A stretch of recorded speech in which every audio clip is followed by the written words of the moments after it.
Saksakalyan gunarnavasya Vande Guru Sri Charanaravindan.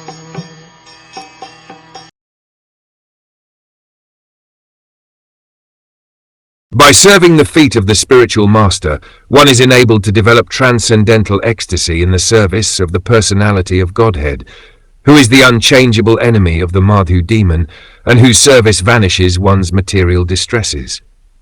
The association of a bona fide spiritual master like the sage Maitreya can be of absolute help in achieving transcendental attachment for the direct service of the Lord.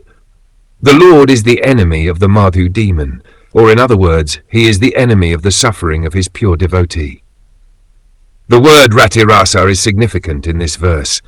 Service to the Lord is rendered in different transcendental mellows, relationships: neutral, active, friendly, parental and nuptial.